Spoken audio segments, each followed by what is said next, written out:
तो अब देखो अपने फर्स्ट एमसीक्यू जो चल रहा था उसके अपन ने कितने पॉइंट्स कर लिए, 13। अब अपन आ रहे 14 पॉइंट पे। तो एमसीक्यू का 14 जो पॉइंट है, पढ़ो क्या लिखा हुआ है। 13 तक हो गए।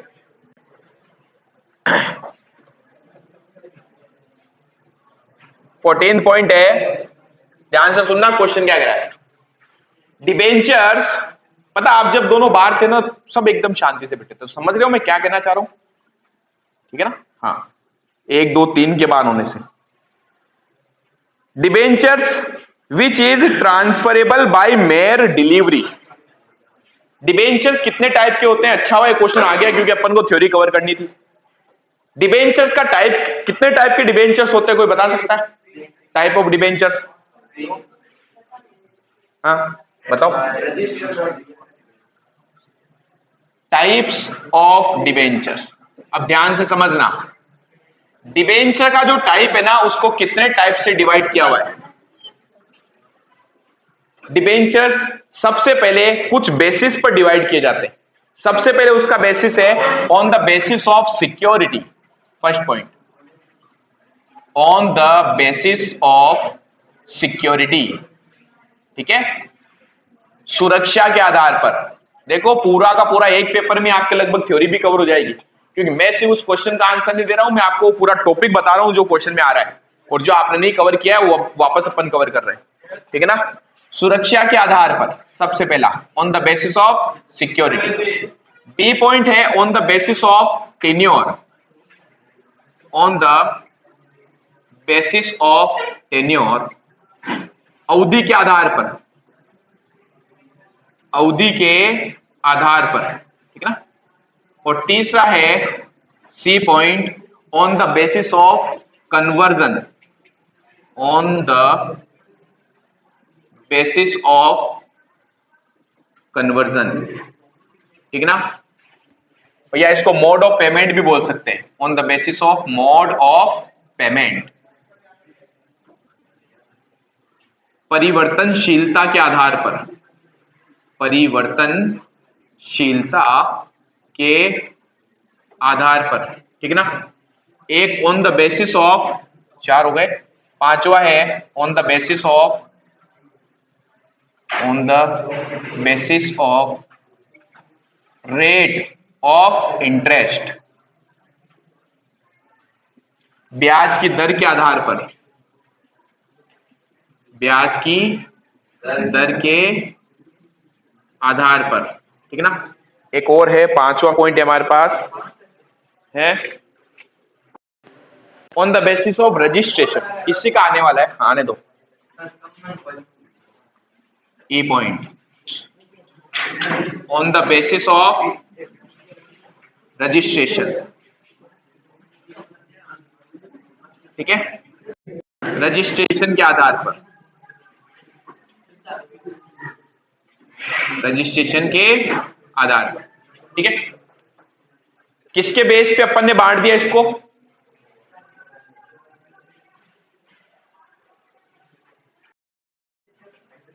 हाँ, टाइप्स ऑफ डिबेंचर की अगर बात करें, बताओ लाइट ही, हाँ, इसमें से आपके फिक्स है, ये जो टॉपिक में करा रहा हूं ना, 3 नंबर से लेकर 4 नंबर का क्वेश्चन इसमें से कंफर्म बनेगा, फिक्स। एक क्वेश्चन मान के चलो आएगा एमसीक्यू में से एक, अच्छा आपने हाफ इयरली में अगर नोट किया हो तो मेरे हिसाब से 7 से 8 नंबर के क्वेश्चन आए थे इसमें से, अभी बताऊंगा मैं आपको हाफ इयरली का पेपर उठा के, ठीक है ना, बताऊंगा सबर।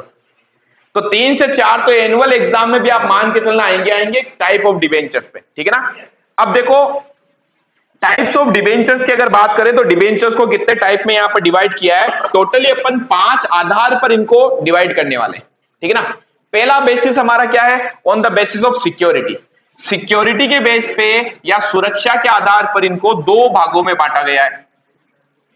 On the basis of security the debentures can be divided into 2 parts, first is secured debenture and the second is unsecured debentures, ठीक है ना। सिक्योर्ड डिबेंचर, इसमें इतना घोटने की कुछ जरूरत नहीं है अपने को, है ना, आराम से नाम देख के पता चलेगा आपको, बस एक बार समझना पड़ेगा। सिक्योर्ड डिबेंचर और दूसरे क्या है, अनसिक्योर्ड डिबेंचर्स, ठीक है ना। सुरक्षित और असुरक्षित। सुरक्षित ऋण पत्र, हिंदी में बोलते डिबेंचर्स को क्या, ऋण पत्र, और असुरक्षित ऋण पत्र। ठीक है, असुरक्षित ऋण पत्र। तो देखो, अगर बात की जाए सिक्योर्ड डिबेंचर्स की, सिक्योर्ड डिबेंचर्स किसी भी बिजनेस के वो डिबेंचर्स होते हैं जब भी कंपनी अपने डिबेंचर पब्लिक में इश्यू करती है तो उसे अपनी कोई प्रॉपर्टी वहां गिरवी रखनी पड़ती है। क्या रखनी पड़ती है, गिरवी।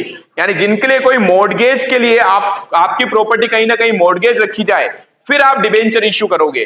देखो ऐसा क्यों होता है, आप पब्लिक से पैसा ले रहे हो, उसके बदले में आप उनको बोले हम आपको एक फिक्स रेट से क्या देंगे भाई, इंटरेस्ट पे करेंगे। कब पे करेंगे इंटरेस्ट, हर साल के एंड में।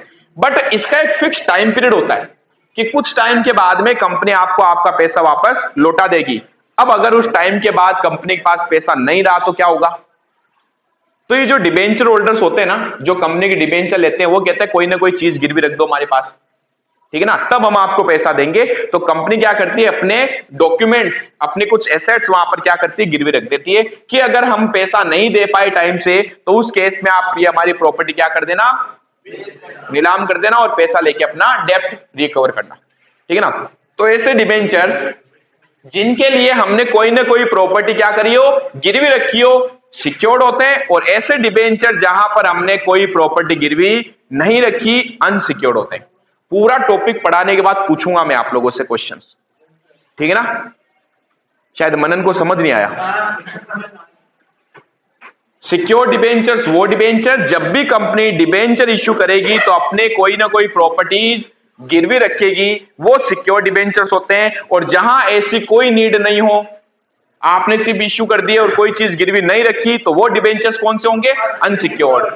इन इंडिया, भारत में अनसिक्योर्ड डिबेंचर आप इश्यू नहीं कर सकते, ठीक है ना। भारत में सिर्फ सिक्योर्ड डिबेंचर ही है जो इश्यू किए जाते हैं। यानी जब भी डिबेंचर वो इश्यू करती है तो कोई ना कोई चीज गिरवी रखनी पड़ेगी, ठीक है ना।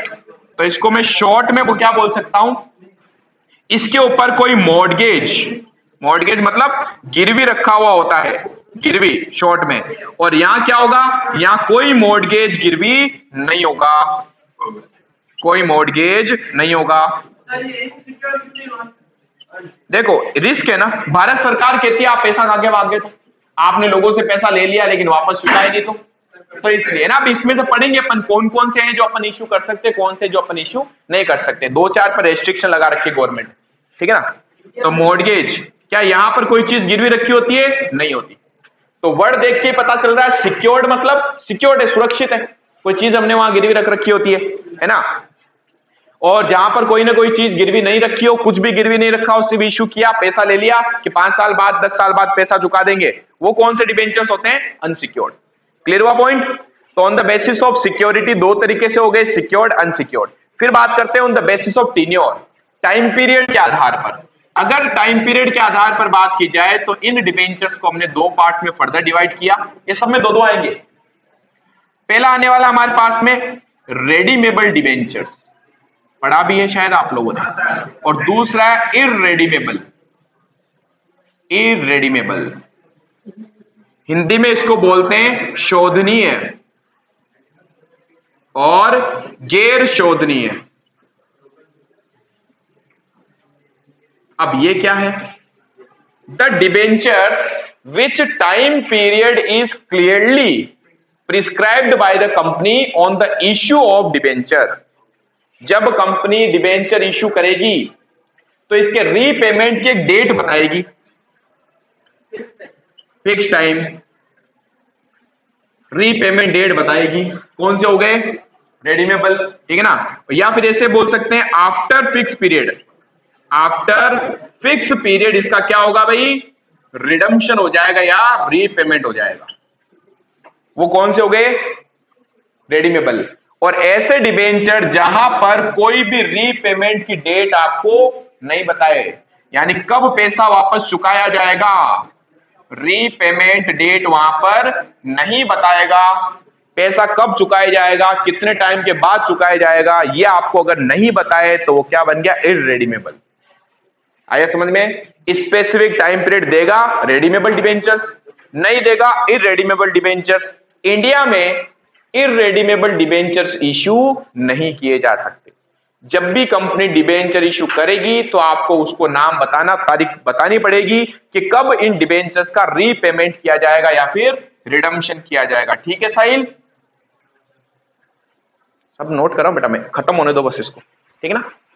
हाँ, तो रीपेमेंट बता दिया, डेट फिक्स बता दी रेडीमेबल, एक फिक्स टाइम के बाद जिनका पैसा चुका दिया जाएगा रेडीमेबल, जहां पर ऐसी कोई डेट डिस्क्राइब नहीं की जाए इररेडीमेबल।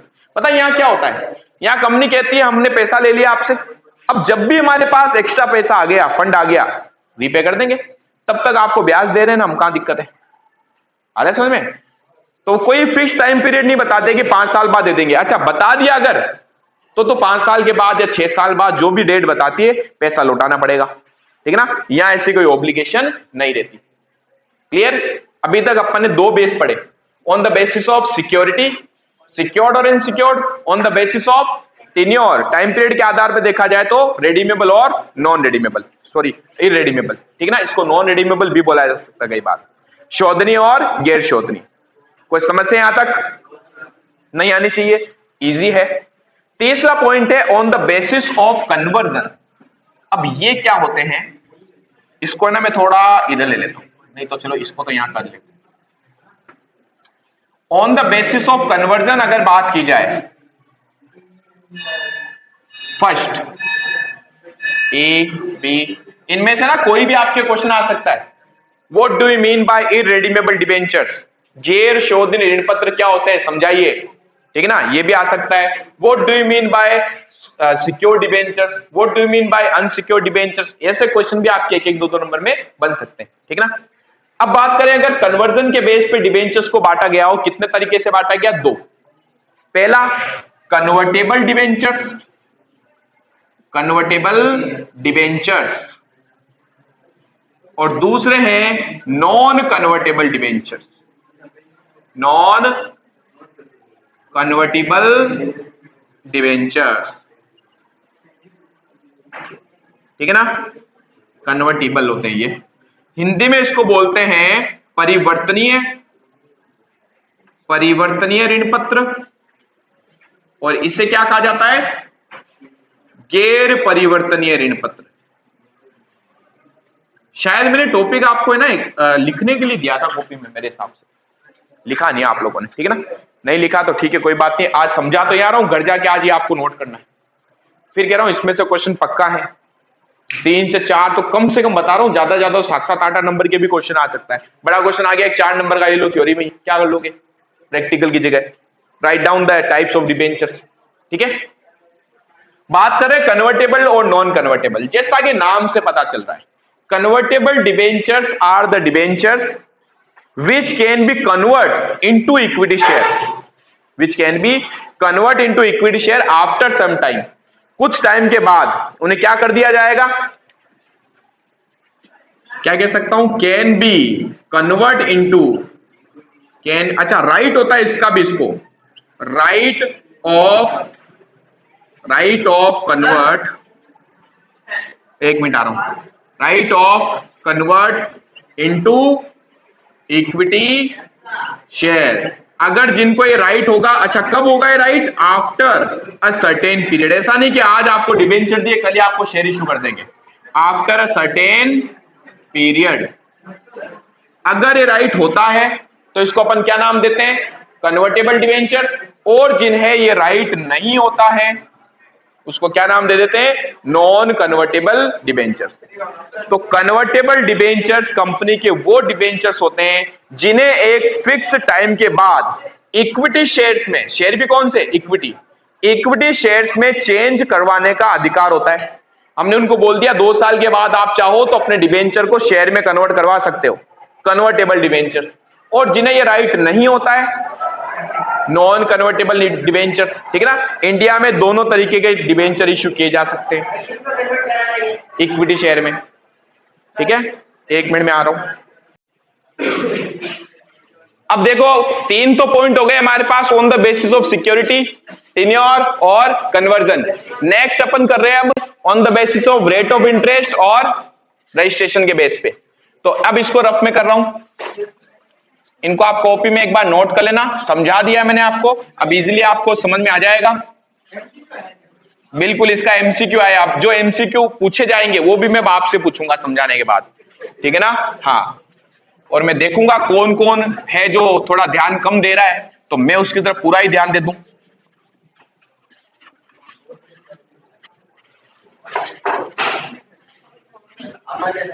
On the basis of rate of interest, ठीक है ना, उधर से पीछे से। अब देखो, on the basis of rate of interest की अगर बात करें, इसके बेस पे भी हमने डिबेंचर्स को दो पार्ट्स में डिवाइड किया भाई। कितने? दो। फर्स्ट, थोड़ा इसको और इधर ले लेता हूं, सेकंड, ठीक है ना, उधर और लिखना है अभी पॉइंट्स। तो इसके बेस पे हमने दो तरीके से डिबेंचर्स को डिवाइड किया है। सबसे पहला हमारे पास में जिसका नाम है स्पेसिफिक रेट डिबेंचर्स, और दूसरा हमारे पास जीरो कूपन रेट डिबेंचर्स, ठीक है। स्पेसिफिक रेट को अपन हिंदी में बोल सकते हैं विशिष्ट दर, विशिष्ट दर ऋणपत्र, और ये जीरो कूपन क्या हो गया हमारा? शून्य दर, शून्य दर ऋणपत्र। अब देखो ये क्या है, स्पेसिफिक रेट का मतलब और जीरो कूपन रेट का मतलब। स्पेसिफिक रेट डिबेंचर्स वो डिबेंचर होते हैं जब कंपनी डिबेंचर इश्यू करती है तो पहले से ही रेट ऑफ इंटरेस्ट बता देती है कि इतना % आपको हम ब्याज देंगे हर साल, ठीक है ना। और जीरो कूपन रेट क्या हो गया? जहां पर पहले से ही रेट ऑफ इंटरेस्ट डिसाइडेड ना हो, कंपनी अपने प्रॉफिट के बेस पे इंटरेस्ट देती है।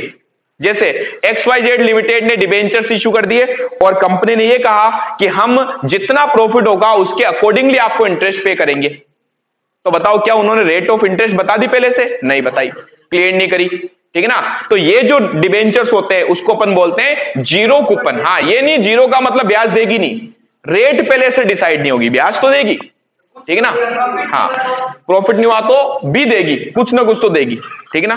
फिक्स नहीं है कितना देगी, प्रॉफिट कम हुआ कम देगी, प्रॉफिट ही नहीं हुआ तो थोड़ा बहुत कहीं से भी करके देगी, क्लियर। इसमें रेट फिक्स होगी। तो इसी के बेस पे अपन क्या कह सकते हैं, यहां पर कह सकते हैं अपन rate of interest, rate of interest pre determined, pre determined और स्पेसिफिक, पहले से ही क्या होगा बता रखी होगी, है ना। नो रेट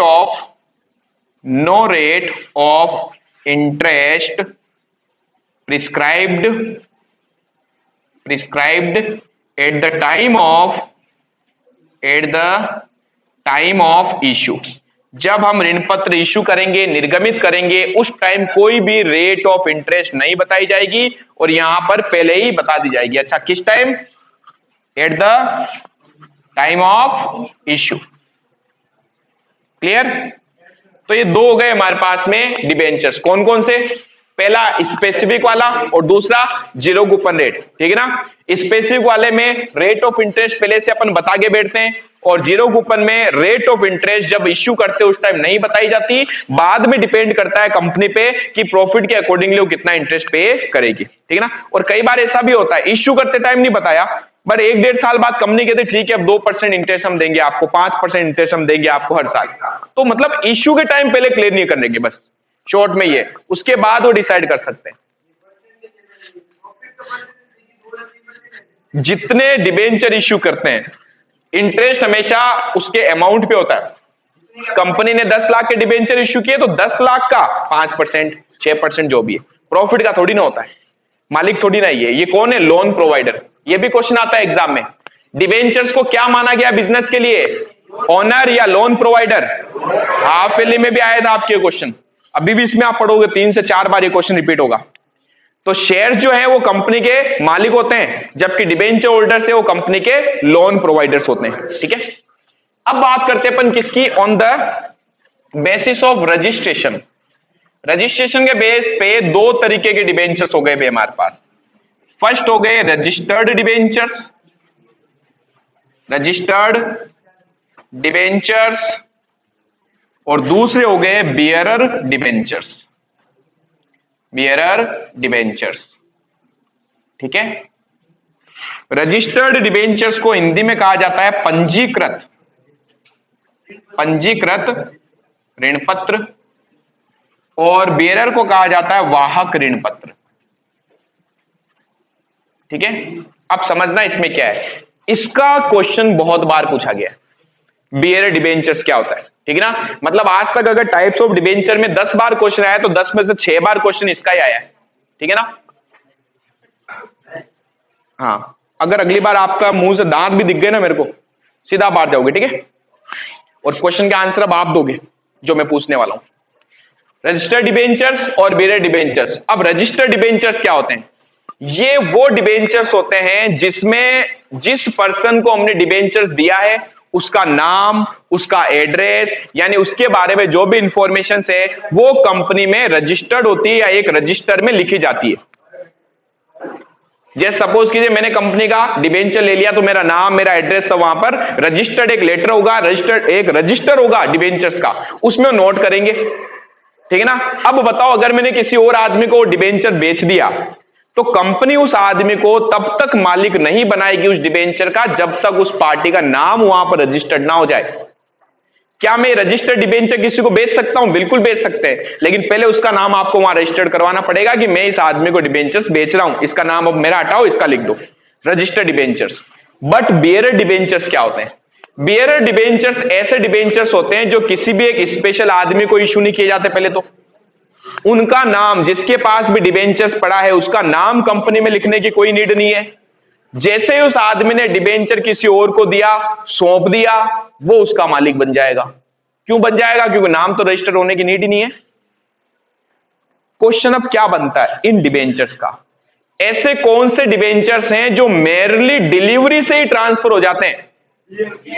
बियरर डिबेंचर्स, कोई नाम उनका रजिस्टर्ड करवाने की अपने को नीड नहीं है। आया समझ में? तो बताओ दो तरीके के हो गए ये डिबेंचर्स, कौन से डिबेंचर हो गए? ये वो डिबेंचर जिनका name, address and other details of debenture holder must be record in register of the company.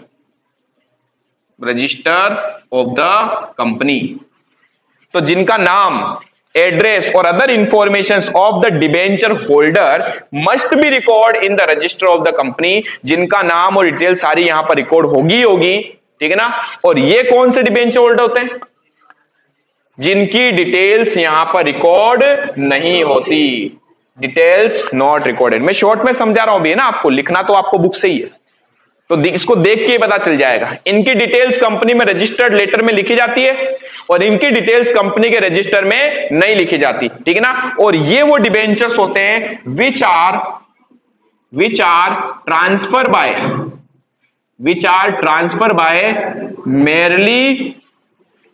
Merely delivery, मतलब डिलीवरी देते हो ट्रांसफर हो गया, मैंने जिसको दिया वो डिबेंचर होल्डर हो गया, उसका नाम रजिस्टर्ड करवाने की जरूरत नहीं है। लेकिन ये डिबेंचर अगर होंगे तो मुझे और उसको दोनों को कंपनी में जाना पड़ेगा, बताना पड़ेगा मैं अपने डिबेंचर्स को बेच रहा हूं, इसके नाम से रजिस्टर्ड कर दो। ठीक है ना, रजिस्टर्ड डिबेंचर्स। टोटल देखा जाए तो ये 5 बेसिस पर हमने डिबेंचर्स को बांट दिया। वापस बताओ फटाफट। On the basis of security, secured debentures, non secured या unsecured debentures. On the basis of tenure, redeemable, irredeemable. On the basis of conversion, convertible, परिवर्तनीय, और नॉन कन्वर्टेबल, ठीक है ना, गैर परिवर्तनीय। On the basis of rate of interest, specific, विशिष्ट दर वाले, और जीरो कूपन रेट। ठीक है ना।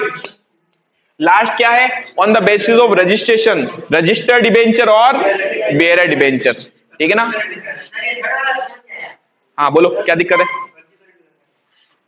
जिसका नाम, किसका नाम? जिसको हमने डिबेंचर दिया है हम कौन है? हम कंपनी है फिलहाल। मैंने अगर जिसको भी डिबेंचर दिया उसका नाम, उसका एड्रेस, जो भी उसकी डिटेल है वो हमारे रजिस्टर्ड में लिखी जाती है। अब अगर मैंने किसी और को डिबेंचर बेच दिया, यानी सॉरी, जिसको मैंने डिबेंचर दिया उसने किसी और को सेल कर दिया, तो उसका नाम अगर अपने आप रजिस्टर्ड नहीं है तो हम उसको मालिक नहीं मानते, तो उसको नाम रजिस्टर्ड करवाना पड़ेगा। ठीक है ना? एक्चुअल में ऐसा नहीं होता, आजकल सारा सिस्टम ऑनलाइन हो गया। जैसे मैं किसी को बेचता हूं उसका नाम अपने आप ही कंपनी के रजिस्टर में नोट। क्वेश्चन नंबर 14 इसका। हनुमान इधर आओ, जल्दी आओ फटाफट। अब क्वेश्चन पे आते हैं, जल्दी करो। क्वेश्चन नंबर 14 है, debentures which is transferable by merely delivery. ये इस एक पॉइंट के लिए मैंने पूरा टॉपिक समझाया अभी आपको। ठीक है ना? इतना पढ़ाने के बावजूद भी अगर नहीं पढ़ो,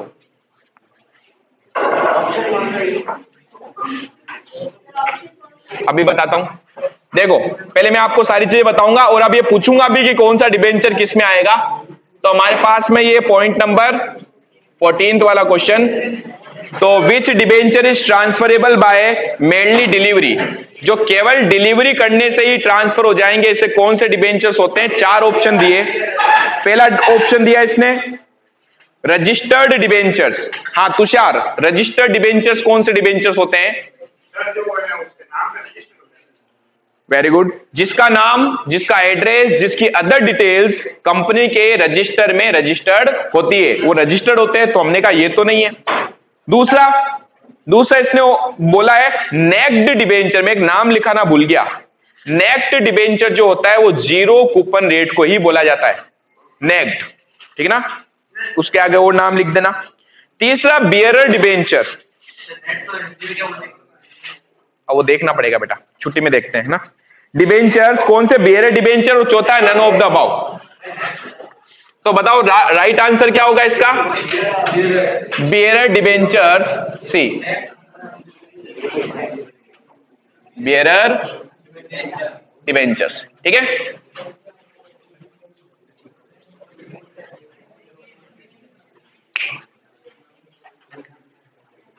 फिफ्टींथ, दोज डिबेंचर्स, देखो वापस इसी का पॉइंट आ रहा है। ठीक है ना? Those debentures which have assets of the companies as a security is called. ऐसे डिबेंचर्स जिसमें हमने अपनी एसेट्स क्या कर रखी है? सिक्योर्ड रख रखी है, सिक्योर्ड डिबेंचर। नाम से पता चल रहा है। तो अगला ही क्वेश्चन इसी का आ गया। ऑप्शन दिए इसने क्या? 4। Secured debentures, unsecured debentures, first debenture और सेकेंडरी डिबेंचर। ये होता ही नहीं है, नाम लिखा है इसने। ठीक है ना? तो बताओ फर्स्ट कौन सा राइट आंसर है? सिक्योर्ड डिबेंचर, जिसके पास हमने हमारी एसेट्स क्या कर रखी हो? गिरवी रखी हो। तो ऑप्शन राइट होगा ए, सिक्योर्ड डिबेंचर्स। ठीक है? अच्छा, एक और साथ में और आ गया। देखो लगातार तीनों क्वेश्चन इसी के ही हैं। ठीक है ना? नेक्स्ट है हमारे पास 16, the debentures which can be. Shivam, आज बाहर चलना आपको मेरे साथ अभी ना। The debentures which can be converted into equity shares. बताओ। पहला option redeemable, no. Registered, no. Bearer, no. Convertible debentures, D. D, convertible. ठीक है भाई? चलो अब अगला तो थोड़ा अलग आ गया, तो यहां तक आपको कवर कर लेना है।